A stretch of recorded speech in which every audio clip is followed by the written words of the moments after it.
हिवाळा सुरू झालेला आहे आणि त्याच निमित्ताने आज आपण दोन प्रकारचे नॉनव्हेज सूप बनवणार आहोत, जे चविष्टही असतात आणि शरीरासाठी लाभदायक सुद्धा। सर्दी, खोकला आणि सांधेदुखीसाठी एकदम रामबाण उपाय।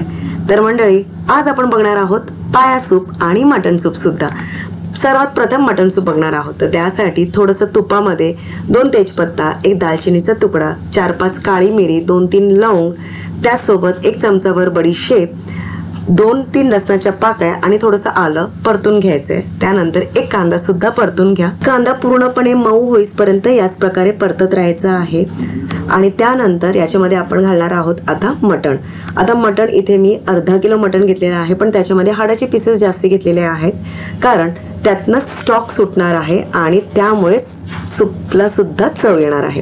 त्यासोबत घाला अर्धा चमचा हळद, अर्धा चमचा धणेपूड, अर्धा चमचा जिरपूड आणि चवीपुरतं मीठ। हे सगळं मिक्स करा। त्यानंतर याच्यामध्ये आपल्याला गरम पाणी घालायचं आहे। गरम 2 लिटर पर्यंत घालायचंय। आता तुमचा कुकर किती नवीन किंवा जुना आहे त्यानुसार शिट्ट्या घ्यायच्या आहेत, पण मटण पूर्णपणे गळालं पाहिजे इतपत आपल्याला शिजवायचंय।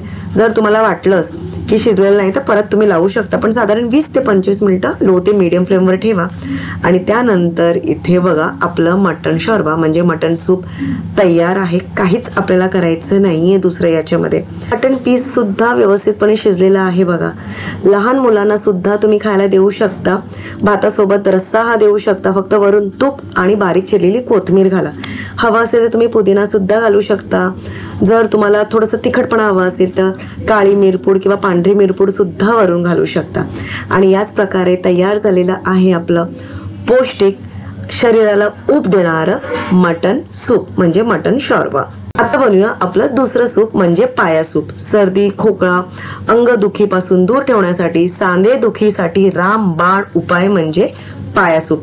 आठवड्यातून एकदा तरी हे घेतलंच पाहिजे। त्यासाठी इथे मी बकऱ्याचे पाय घेतलेले आहेत, साफ करून घेतलेले आहेत बघा, केस वगैरे काहीच नाहीये।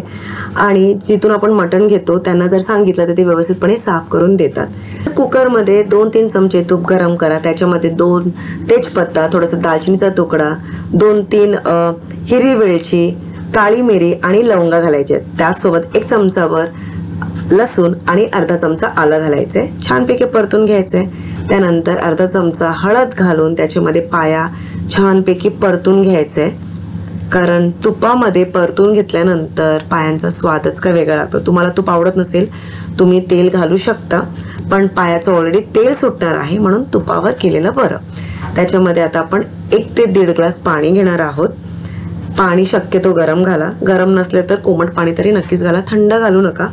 पाया शिजायला खूप जास्त वेळ लागतो, म्हणून जर तुम्ही पाणी गरम घातलं की पाया लवकर शिजून होईल। त्यासोबत चवीपुरतं मीठ घालून फक्त आपल्याला आता पाया शिजवायचं आहे, म्हणजे प्रेशर कुक करायचं आहे।